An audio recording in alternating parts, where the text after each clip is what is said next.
Bonjour Frédéric, vous avez fait la traversée de Paris avec cette voiture où il y a inscrit l'équipe. Elle a fait le Tour de France cette voiture? Alors c'est l'une des 203 Tours de France donc, qui ont été spécialement réalisés pour le Tour de France donc, de 1954 à 1966. Voilà. Alors pouvez-vous nous présenter un petit peu cette voiture? Alors donc comme je vous disais, c'est en fait la seule automobile qui a été faite spécialement pour l'assistance du Tour de France sur une base de 203. Et à l'époque le Tour se courait en équipe nationale. Donc il y en a eu 12 de fêtes pour les 12 nations qui couraient le Tour de France à l'époque. Alors pouvez-vous nous présenter un petit peu le design de cette voiture? Alors le design, la base c'est une 203. D'après différentes sources, c'est soit sur un 203 cabriolet, soit sur une 203 découvrable. Les gens ne sont pas trop d'accord, donc on ne sait pas trop. Mais enfin bref, c'est une carrosserie donc spéciale, donc sans porte, de manière à faciliter l'accès lors des opérations de maintenance des cyclistes, enfin des vélos.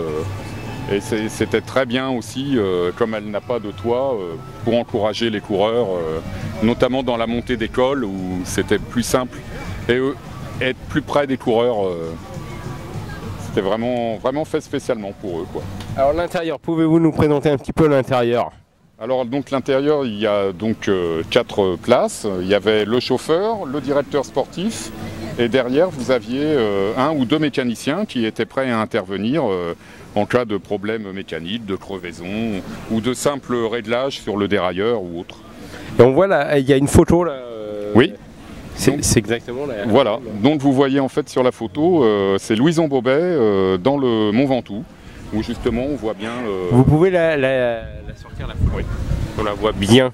On voit bien donc le directeur sportif, les mécaniciens, encourager Louison Bobet dans l'ascension du Mont Ventoux et prêt à intervenir en cas de problème. Et puis ça fait un hommage en plus à Jean Bobet qui est décédé ce matin. Ah bah d'accord, je ne savais pas. Qui est décédé. Ah bon? Ok, tout à fait. Donc c'est vrai. Allez-y. Vous voyez de l'autre côté l'armada des 12 203 Tours de France, donc, qui ont été livrés sur le Tour en 1954.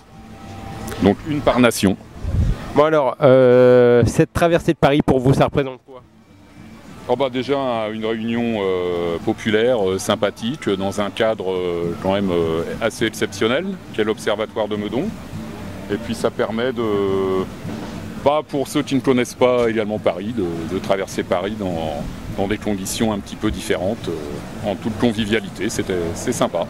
C'est votre première participation à la traversée de Paris? Ah non, c'est la 3e déjà. Avec la même voiture? Ah non, là c'est la première fois que je la fais avec cette voiture-là. D'accord. La prochaine fois, ça sera avec quelle voiture? Moi je ne sais pas. En vélo je pense la prochaine fois quand même. C'est vrai? Je la ferai plus en vélo, ouais. Bon, bah Frédéric, merci beaucoup. Merci pour cette belle voiture et puis ça donne un parfum du Tour de France aussi. Oui, tout à fait. Puis c'est encore d'actualité puisque les filles, le Tour de France féminin, arrêtait aujourd'hui dans les Vosges à la super planche des belles filles. Voilà. Donc c'est aussi leur rendre hommage. Merci aussi. Merci à vous. Merci.